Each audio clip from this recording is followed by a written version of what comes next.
त्रिगुणरहितं सद्गुरुं त्वं नमामि। अखण्डमण्डलाकारं व्याप्तं येन चराचरं तत्पदं दर्शितं येन तस्मै श्री गुरुवे नमः। This conference will now be recorded. शरणागत गुरुदेव की वंदन बारंबार आत्मसमर्पण कीजिए सद्गुरु चरण आधार। दुख सागर संसार में सद्गुरु एक आधार। मन वच काया से ये शब्द में सुरति संहार। पल पल अस्मरणीय अहर्निश वंदनीय विश्व कला विभूषित अमर हिमालय जोगी सद्गुरु सदाफल देव जी महाराज जी के श्री चरणों में मेरा कोटि कोटि नमन है। प्रथमाचार्य श्री धर्मचंद्र देव जी महाराज जी के श्री चरणों में मेरा कोटिशः नमन है। वर्तमान सद्गुरुदेव आचार्य स्वतंत्र देव जी महाराज जी के श्री चरणों में कोटिशः नमन वंदन है। पूजनीय माता जी के चरणों में मेरा कोटिशः नमन वंदन है। संत प्रवर विज्ञान देव जी महाराज के चरणों में कोटिशः नमन वंदन एवं नामदेव जी महाराज के श्री चरणों में मेरा कोटिशः नमन वंदन। मैंने भी 1 लाख रुपया सर्ववेद महामंदिर निर्माण के लिए संकल्पित हुआ, संकल्प लिया कि 1 लाख रुपया मैं दूंगा। स्वामी जी तक ये संदेश पहुंच गया। स्वामी जी बड़े खुश भी हुए। हमारे गया संत समाज से हमारी सरोज दीदी जुड़ी हुई हैं। सरोज दीदी भी बहुत अथक प्रयास करके सब लोगों को जोड़ करके और सब लोग से संकल्प करा रही हैं, कराई भी हैं, राशि पहुंचा भी है, पहुंच भी रहा है धीरे धीरे।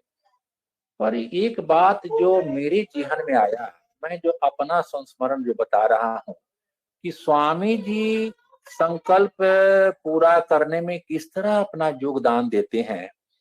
ये मैं तो अभी अभी तुरंत की घटना है मेरे साथ जो घटित हुआ है। मैं यह देख करके आत्मविभोर होता हूँ कि कैसे स्वामी जी संकल्प को पूरा करवा देते हैं। देख लीजिए, एक घटना ये है कि मेरे साथ जो घटी मैं उसको कह रहा हूँ कि आप लोगों को प्रेरणा देगा, इसलिए मैं इस कहानी को कहना चाहता हूँ। बात ऐसी है कि 1 लाख का संकल्प मैंने ले लिया। चिंता मुझे ये सताने लगी कि ये पैसा मैं कहाँ से लाऊंगा, इतना अधिक रकम है, देना कैसे होगा। उसके पहले एक समस्या और खड़ी हो गई, बड़ी विकट समस्या खड़ी हो गई। क्या समस्या खड़ी हो गई कि मैं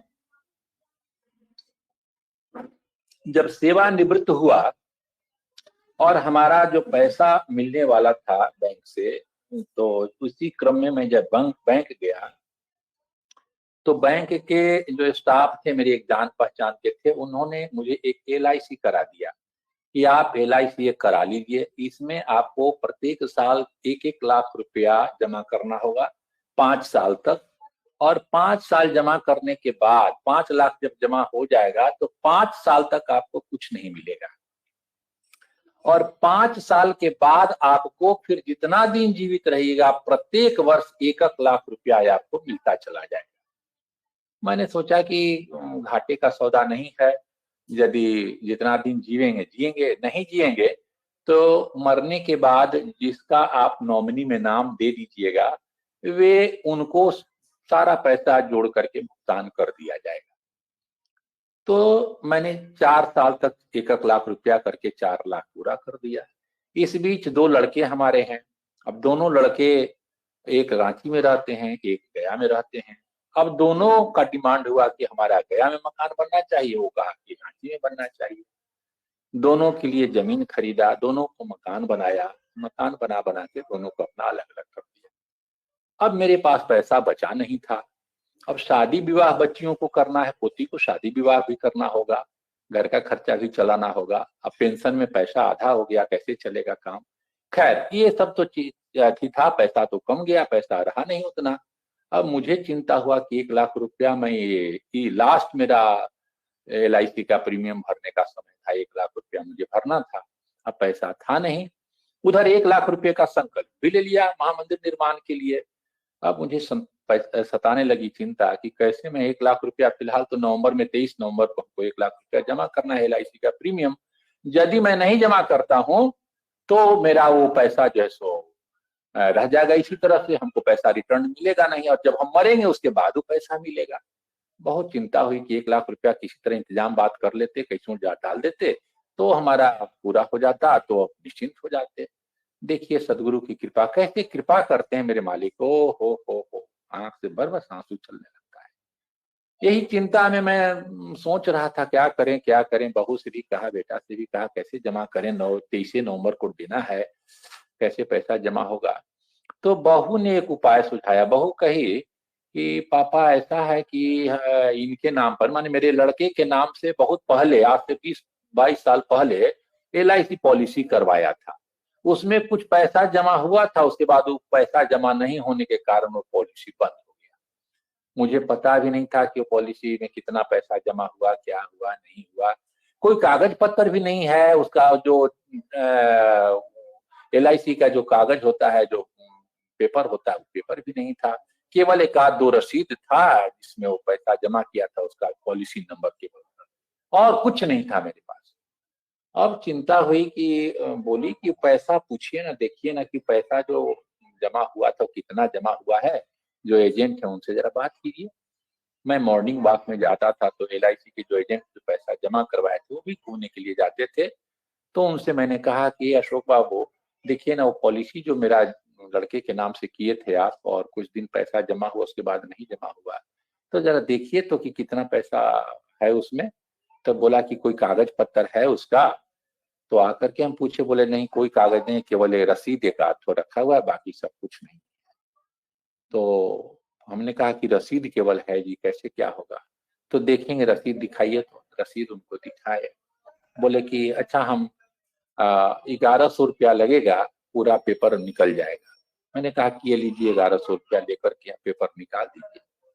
पेपर निकाले तो वो बोले कि 70,000 रुपया, 60-70 हजार रुपया मिलेगा। कि चलो जो मिला 60-70 हजार मिला, उतना तो मिला, कम से कम बाकी 30-40 हजार रुपया होगा तो किसी से लेके इंतजाम कर लिया जाएगा। उसके बाद वो अपना पेमेंट के लिए अपना वो कागज बढ़ा दिए, वो ऑनलाइन कर दिए, सारा चीज प्रोसेस में आ गया। प्रोसेस में आया तो एक बैक एक दिन जो है देख रहे हैं कि बेटे के अकाउंट में 1,17,000 रुपया आ गया है। 1,17,000 कहाँ से आया, लड़का भी सोचने लगा कि पैसा।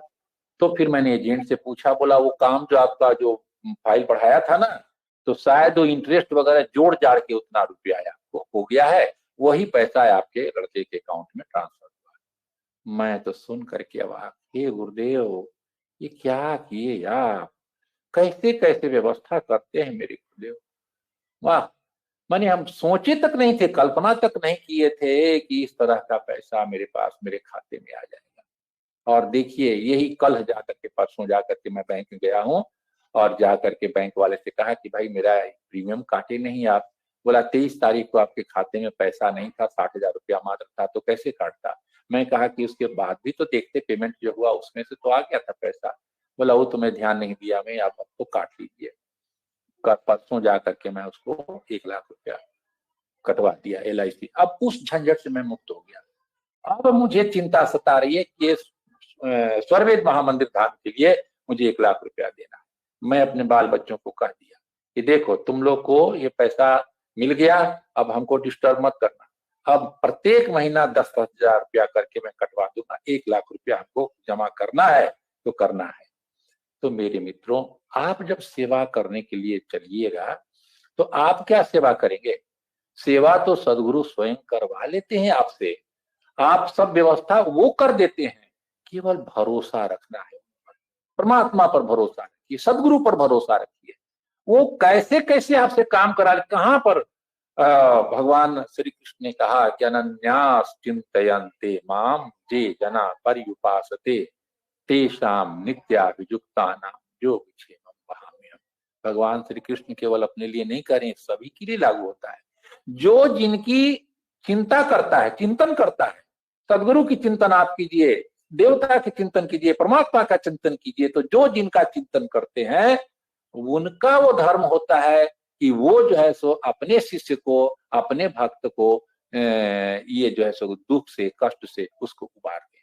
तो मेरे मित्रों, मैं दिन रात ये हम अपने स्वामी जी को चिंतन करता था रात में, अभी भी सोता हूँ, मेरी आदत है।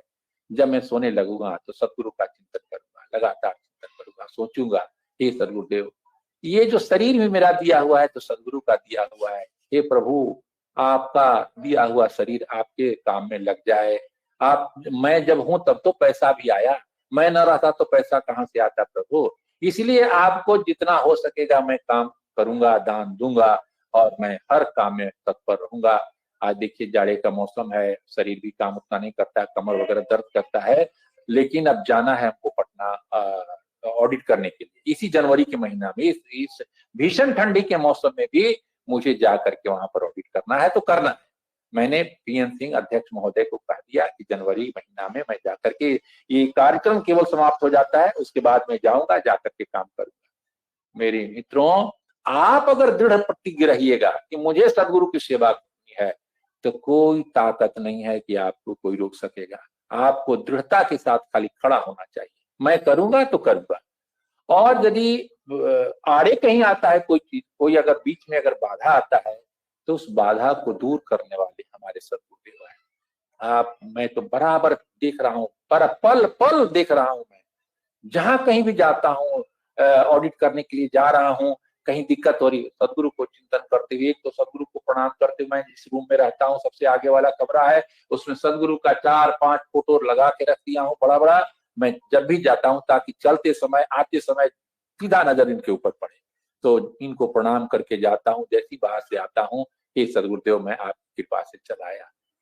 लगातार चिंतन ये बहुत जरूरी है। ये कृष्ण का जो, गीता का जो ये ज्ञान है कि अनन्यास चिंतयन्ते माम, जो मेरा लगातार चिंतन करता रहता है, ऐसा जो करता है, अनन्यास चिंतयन्ते माम जे जना पर उपासते, जो लोग इस तरह से उपासना करते हैं तेषाम नित्याभियुक्ता नाम, वैसे नित्य युक्त जुड़े हुए व्यक्ति को योगक्षेम में वहन कर लेता हूँ, उसके सुख को प्रदान करता हूँ और दुख को, कष्ट को मैं हर लेता हूँ।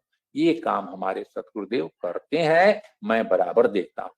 तो मेरे मित्रों, आप हम सभी लोग का कर्तव्य बनता है कि सदगुरु की सेवा में हम लोग लगे, मन से हो, तन से हो, धन से हो, जैसे भी हो हम लोगों को करना है। अब देखिए इतना बड़ा कार्यक्रम का आयोजन हो रहा है, हमको जहां तक सुनने में आया कि 10 भोजनालय बनेगा, 4-5 काउंटर जलपान का रहेगा, इसके बाद VIP भोजनालय बनेगा, उसके बाद कार्यकर्ता भोजनालय बनेगा। अब इतना बड़ा पंडाल बनाना होगा, उतने आदमी को एकोमोडेट करने के लिए, रहने के लिए, फिर शौचालय की व्यवस्था करनी होगी। ये मामूली बात नहीं है। आपके यहाँ 2-4 व्यक्ति आ जाते हैं तो आप अस्त व्यस्त हो जाते हैं। अब सोचिए उस निर्जन स्थान में, मैं अक्टूबर के महीना में गया था उमराहा में ऑडिट करने के लिए, ऑडिट कर रहा था। हर एक 3 महीने पर मुझे जाना पड़ता है वहां ऑडिट करने के लिए। तो मुझे दूसरे तल्ला पर ठहराया गया था, सबसे जो दक्षिण साइड का रूम है, 102 नंबर रूम में मुझे ठहरने का मौका मिलता है जब जाता हूँ। क्योंकि उधर से लाइट आता है, इसलिए उस रूम में ठहरने में हमको सुविधा होती है। टेबल कुर्सी लगा करके उस रूम में बैठ करके ऑडिट करने में तो आसानी होती है। तो उस रूम से आप जब भी बाहर निकलते थे, बरंडा जैसा बना हुआ है आगे से कॉरिडोर टाइप का, तो सब धान की खेती दिखाई दे रहा था। जहां पर पंडाल लगता है, जहां पर भोजनालय बनता है, जहां पर शौचालय बनता है, वो सब दिखाई देता है। तो लगता था कि अक्टूबर का माह आ गया और वार्षिकोत्सव होता था। हम लोग आते थे, इसी क्षेत्र में ठहरते थे, रहते थे, भोजन करते थे, सब कुछ करते थे। आज धान का खेत लगा हुआ है, अब कार्यक्रम भी नहीं हो रहा है, 2 साल से नहीं हो रहा है। बड़ा अफसोस लगता था कि यहाँ पर हम लोग आते थे, कितना उत्साह उमंग से। जिस दिन से हम लोग सुने हैं कि यहाँ कार्यक्रम होने वाला है, उस दिन से शरीर जो है सो मेरा एकदम रोमांचित है। जिस गुरु भाई से बात करते हैं सब लोग खुश हैं और सब लोग जाने के लिए एकदम उत्साहित हैं, उमंग में भरे हुए हैं। ये वहां जाने के बाद जब हम लोग सदगुरु का दर्शन करते हैं, सदगुरु का प्रवचन अमृत वाणी को सुनते हैं, दिव्य वाणी को जब सुनते हैं, तो हम लोगों के शरीर में लगता है कि 1 साल का पूरा बैटरी चार्ज हो जाता है। और वहां से जो चार्ज होकर के लौटते हैं तो एकदम लगता है कि भरपूर चार्ज है। वहां का आनंद ही कुछ और है। कष्ट होता है खेत में सोना, धान के खूंटी पर पुआल बिछा करके और सो जाना, शौचालय में भी दिक्कत होती है, स्नान करने में भी दिक्कत होता है, सब कष्ट है। पर सब कष्ट में भी जो आनंद है ना, वो आनंद कहीं और मिलता भी नहीं है। उसी आनंद को लेने के लिए सब लोग दौड़ जाते हैं। कहां से लोग आते हैं, पुराने लोग मिलते हैं, चलते रास्ते में मिल गए, कोई स्नान करते हुए मिल गए, कहीं भोजनालय में मिल गए, तो कहीं पंडाल में मिल गए, सब लोग मिलते हैं और इतना आनंद आता है कि मत पूछिए। लगता है कि पूरा परिवार मेरा भरा हुआ है और देख करके बड़ी खुशी होती है। तो मेरे मित्रों, सब हम लोग तैयार रहें चलने के लिए। हमारे विजय बाबू बोल रहे थे, विजय छेत्री जी, कि मिश्रा जी मुझे 8 तारीख को जाना है सेवा देने के लिए। इस तरह से कई युवाओं से मैं सुन चुका हूं कि 8 तारीख को जाना है सेवा देने के लिए। जरूर जाइए, अधिक से अधिक संख्या में पहुंचिए, ताकि हमारे सदगुरु के काम में किसी प्रकार का बाधा ना हो, सब काम संपन्न हो जाए। जहां पर जो कमी महसूस हो वहां पर मुस्तैद हो जाइए और मुस्तैद होकर के कार्य को संपन्न कीजिए। इसी में हमारी बहुत सार्थकता है, इसी में हमारे सदगुरु की यही सेवा है। इस सेवा को अभी शरीर से सेवा करने की और अर्थ की सेवा करने की बहुत आवश्यकता है। अर्थ की सेवा न करेंगे तो इतने आदमी का भोजन पानी कैसे व्यवस्था होगा। इसीलिए जो जहां है वहां रसीद लेकर के सब घर घर घूम जाइए, रसीद को कटवाइए, ज्यादा से ज्यादा पैसा कलेक्शन कीजिए, ज्यादा से ज्यादा पैसा दीजिए। उसके बाद ये काम हो जाए तो तुरंत दौड़ पड़िए वहां जाकर के। महिलाओं की भी कम जरूरत नहीं है। वहां महिला लोग भी वहां पर पहुंच जाती है सेवा करने के लिए। हमारे गांव से सब लोग जा रहे हैं, 30-40 महिलाएं जा रही हैं वहां सेवा देने के लिए। हमारे गांव से पुरुष लोग भी जा रहे हैं सेवा देने के लिए। तो ये जरूरत है वहां, इसलिए जा करके सेवा करने की जरूरत है मेरे मित्रों। ऐसा दुर्लभ क्षण हमारे प्रहलाद भाई जब कहते हैं तो मुझे लगता है ठीक कहते हैं वो, कि ऐसा दुर्लभ अवसर फिर नहीं आएगा। अरे फिर महामंदिर बनेगा क्या? मंदिर तो एक बार बनता है ना, एक बार जब बन जाएगा तो फिर आप चाह करके भी कहाँ दान दीजिएगा, कहाँ मंदिर बनेगा, क्या होगा? नहीं होगा। तो इसलिए ये जो मंदिर में जो आपका योगदान हो जाएगा, वह योगदान बड़ा अमूल्य योगदान है। मैं तो जाता हूँ बराबर 3-3 महीना पर। तो एक हमारे इंजीनियर साहब हैं अर्जुन बाबू, वो बहुत दिन से वहां पर काम कर रहे हैं, उन्हीं के देख रेख में ये सब काम चल रहा है। तो मैं उनके साथ बैठा हुआ था, बोला अर्जुन बाबू बड़ा लेट से आए, क्या बात है? क्या कहें सर? स्वरवेद का छोटा जो किताब है गुटका, उसको लेकर के बैठते हैं। स्वरवेद का दोहा अंकित किया जा रहा है, एक एक दोहा को पढ़ते हैं और देखते हैं कि शुद्ध तरीका से लिखा है रहा है कि नहीं लिखा रहा है। बताइए उनका उम्र कब रिटायर कर गए, बिल्कुल वृद्ध हो गए हैं, ठेवना से चलने में दिक्कत होती है, चल नहीं पाते हैं बेचारे, और उस धूरी गर्दा में बैठ करके, और इंजीनियर से रिटायर किए हैं, और वो जो है सो बैठ करके वहां स्वर वेद के एक एक दोहे को देखते हैं कि शुद्ध से लिखा रहा है कि नहीं। वाह रे वाह, देख करके लगता है कि अरे इतना वृद्ध होकर के जब इतना सेवा कर रहे हैं तो अरे हम लोग तो उनसे ज्यादा जवान हैं, हम लोग तो और ज्यादा कर सकते हैं। यूपी सिंह है बोकारो के, वो गए हुए हैं, उनको भी जिम्मेवारी दी गई है। वहां जाकर के देखी कैसे कैसे लोग और कैसा कैसा सेवा में कैसे मस्त हैं। हमको तो आश्चर्य लगता है देख करके कि इतने इतने वृद्ध आदमी और इस तरह से सेवा में मशगूल है। और एक हम लोग अभागा है जो घर में बैठ करके चाहते हैं कि कहीं निकले नहीं, बढ़िया तोशक मिले, बढ़िया रजाई मिले, आराम से सोए रहे और आराम से ठंडा में कहीं जाए नहीं हम। अरे भैया देख करके दुनिया तो देखिए, कैसे कैसे शिष्य गुरु के लाल हैं जो किस विकट परिस्थिति में रह करके गुरु की सेवा कर रहे हैं। तो हमारे सदगुरुदेव उन पर न कृपा करेंगे तो मुझ जैसे अभागा पर कृपा करेंगे जो घर में रजाई में खाली सोए रहते हैं। कुछ तो कीजिए सदगुरु के लिए। जब आप कुछ कीजिएगा तो सदगुरु आपके लिए बहुत कुछ कर देंगे। आप जब सदगुरु को याद करते हैं ना, तो सदगुरु क्या करते हैं, उसी को पलट देते हैं। पलट देते हैं मतलब याद को दया। जब आप याद करते हैं याद, तब उधर से द और या दया कर देते हैं आपके ऊपर। तो इसलिए मेरे मित्रों, सदगुरु को आप आया था अभी मैसेज में कि सदगुरु हमारे साक्षात परब्रह्म परमेश्वर। मैसेज क्या आया हम लोग जानते ही हैं, मेरे साथ तो घटना रोज घट ही रहा है, घटता ही रहता है, देखते ही रहते हैं। सदगुरु साक्षात ब्रह्म स्वरूप है। तो सदगुरु साक्षात ब्रह्म स्वरूप है ये खाली कहते हैं लोग, लेकिन ये ऐसा करते नहीं है। यदि ब्रह्म स्वरूप है, यदि सदगुरु ब्रह्म स्वरूप है, यदि ये बात मेरे दिमाग में बैठ जाए तो फिर ब्रह्म के आगे फिर क्या कहना है, क्या कहना है? कुछ कहना सुनना रह जाएगा।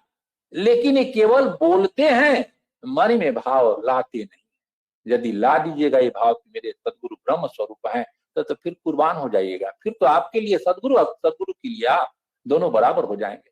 लेकिन यही होता नहीं है, इसी के चलते दूरी बनी हुई है हमारे और उनके बीच में, और इसीलिए न कुछ अनुभव होता है और न कुछ ज्ञान प्राप्त होता है। मेरे मित्रों, क्या आया है ना स्वरवेद के दोहा, उत्कट श्रद्धा गुरु चरणा खुले सुषमना द्वार। उत्कट श्रद्धा, सदगुरु में उत्कट श्रद्धा होनी चाहिए, पूर्ण समर्पण होनी चाहिए। सदगुरु मैं अपने आप को समर्पण कर दिया, इसलिए आप जो चाहें सो कर दे। मुझे एक संस्मरण याद आ रहा है, समय भी तो हो चुका है लगभग, तो मैं एक छोटी सी बात अपना संस्मरण सुना करके रखता हूँ। श्रद्धा और समर्पण की बात जो हो रही है तो मैं कह रहा हूँ, उस पर सुना रहा हूँ। समर्पण, मैं विहंगम योग से नहीं जुड़ा था मेरे मित्रों, विहंगम योग के जुड़ने से पहले की बात बता रहा हूँ। विहंगम योग में मैं नहीं जुड़ा था। मैं भगवान विष्णु को मानता था, विष्णु भगवान की पूजा करता था, ये करता था। गया में विष्णु पद मंदिर में जा करके मैं उनकी आराधना पूजा करता था। एक दिन की बात है कि मैं बैठ करके वहां पर जाप कर रहा था और उधर से एक महिला आई, और बंगाली महिला थी, वो पिंडदान करने के लिए आई थी, और सामने खड़ा होकर के विष्णु भगवान के मंदिर के दरवाजे पर खड़े होकर के कहती है, ओ निताई तुम कोथाय गेली रे। मेरे दिमाग में छन से एक बार आया, अरे मैं वहां पर बैठ करके साधना कर रहा हूं जहां पर चैतन्य महाप्रभु की चैतन्यता प्राप्त हुई है भगवान विष्णु के चरण में, और मुझे कुछ नहीं हो रहा है। और मैं चैतन्य चरितावली को पूर्ण रूपेण पढ़ा था।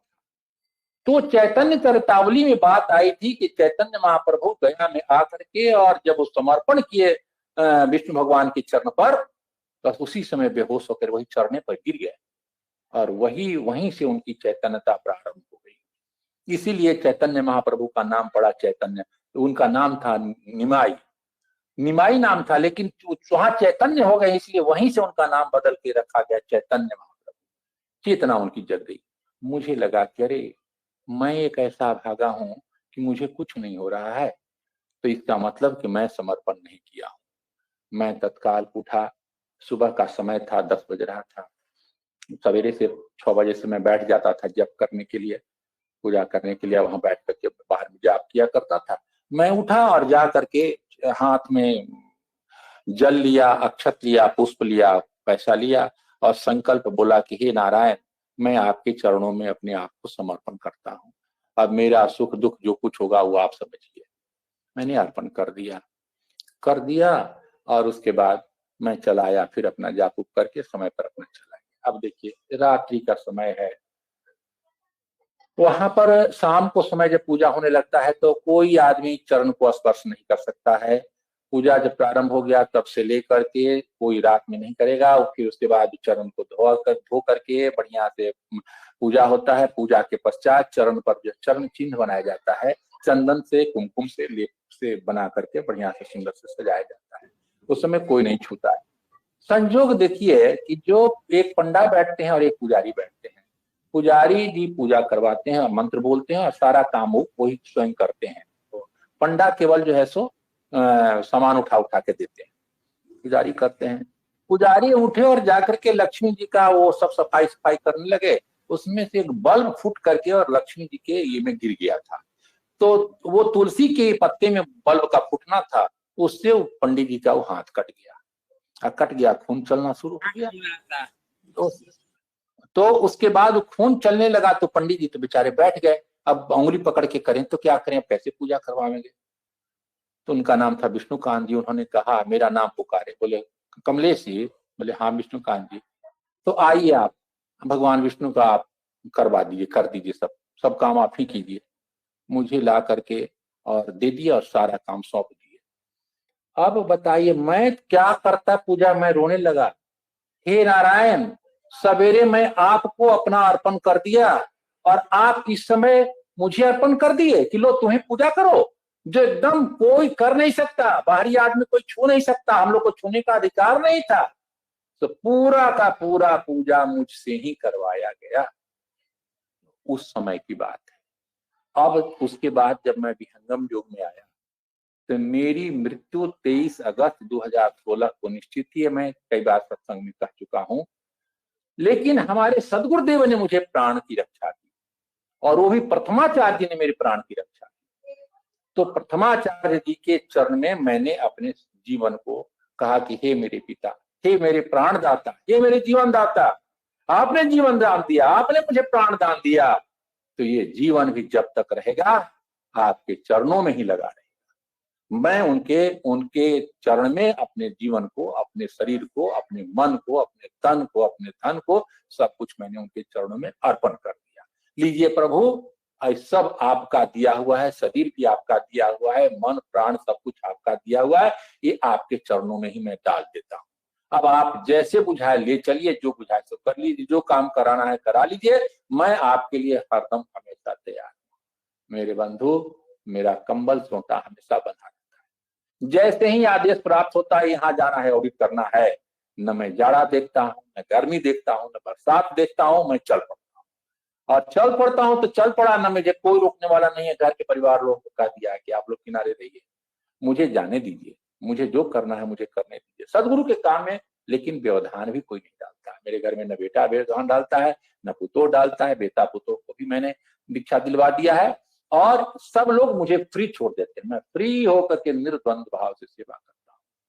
तो मेरे मित्रों, आप यदि सदगुरु के कार्य को करना शुरू कर दीजिएगा, सदगुरु के चरण की सेवा आप करना शुरू कर दीजिएगा, तो कोई कारण ऐसा नहीं है कि सदगुरु आपको किसी प्रकार का कष्ट में पड़ने देंगे। सदगुरु आपको हर तरह से सुखी रखेंगे, हर तरह से आपको प्रफुल्लित रखेंगे और आपका पूरा का पूरा भार वो उठा लेते हैं। इसलिए मेरे मित्रों, मैं तो बिल्कुल निर्द्वंद, बिल्कुल निश्चिंत रहता हूँ। मेरे सदगुरु हैं तो मुझे डरने की क्या बात है। इस तरह से मैं अपनी कहानी आपको सुनाया, इसलिए सुनाया कि आपको इसका प्रभाव पड़े, आप लोग भी इसी तरह से होइए और इस तरह से सेवा में लग जाइए। सदगुरु ही एक आधार है, दूसरा कोई हमारा आधार नहीं है, दूसरा कोई नहीं है जो इस जीवन से, इस जो है सो महासागर से, प्रकृति के जो आप देख रहे हैं झमेला, इससे कोई उबार ले, कोई दूसरा है नहीं सिवा गुरु के। इसलिए सदगुरु के शरणागत हो जाना ही हम लोगों के लिए कल्याणकारी है। इन्हीं शब्दों के साथ अगर कोई बोलने में, अगर कोई मेरा संस्मरण सुनाने में कोई गलती हुई होगी, त्रुटि रही होगी, तो हमारे सभी वरिष्ठ गुरु भाई लोग बैठे हुए हैं, मुझे क्षमा करेंगे। और मेरी वाणी में कुछ अगर दोष आया होगा तो उसको आप लोग ध्यान नहीं देंगे, मेरे भाव को परखेंगे, मेरे भाव को देखेंगे। मैं अपने भाव से जो बात हुआ मैं अपने वाणी के द्वारा कह दिया, बाकी आप लोग समझदार हैं, समझिए। इन्हीं चंद शब्दों के साथ मैं अपने वाणी को विराम देता हूँ। पर एक भजन गा करके, एक भजन तो बनता है, एक भजन गा करके मैं अपने वाणी को विराम दूंगा। साहेब के दर्शन बिना सूखा कोमल शरीर। पिछले 2 साल से मैं अपने परमात्मा को देखा नहीं, तो शरीर जो है सो मेरा सूख रहा। अरे नय नय भागिन ना सुखा, भर भर आवे नीर। अरे गुरुजी दर्शन की बलिहारी, गुरुजी ओ तुरंत दर्शन होने जा रहा है, अभी तुरंत। इसलिए गुरुजी दर्शन की बलिहारी, गुरुजी दर्शन की बलिहारी। गुरुजी पाप मिटावत भारी, गुरुजी दर्शन की बलिहारी। गुरुजी पाप मिटावत भारी, गुरुजी दर्शन की बलिहारी। संतय स्वरूप ज्ञान की मूरत, संतय स्वरूप ज्ञान की मूरत। अरे संतय स्वरूप ज्ञान की मूरत, संतय स्वरूप ज्ञान की मूरत। अरे खोलत भरम की वाड़ी, गुरुजी दर्शन की बलिहारी। गुरुजी दर्शन की बलिहारी, गुरुजी दर्शन की बलिहारी। जिन्हें दरस दिए सुख के केरी, जिन्हें दरस दिए सुख के केरी। अरे जिन्हें दरस दिए सुख के केरी, जिन्हें दरस दिए सुख के केरी। आवाज मना निवारी, गुरुजी दर्शन की बलिहारी। गुरुजी दर्शन की बलिहारी, गुरुजी दर्शन की बलिहारी।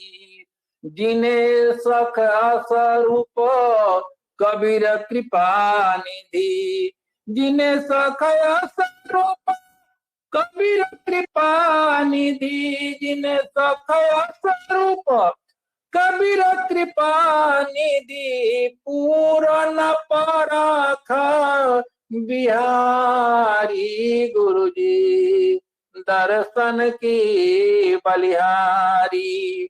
गुरुजी दर्शन की बलिहारी, गुरुजी दर्शन की बलिहारी।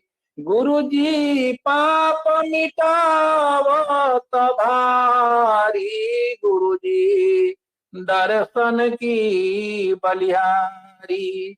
गुरुजी पाप मिटावत भारी, गुरुजी दर्शन की बलिहारी। बोलिए सद्गुरुदेव भगवान की जय।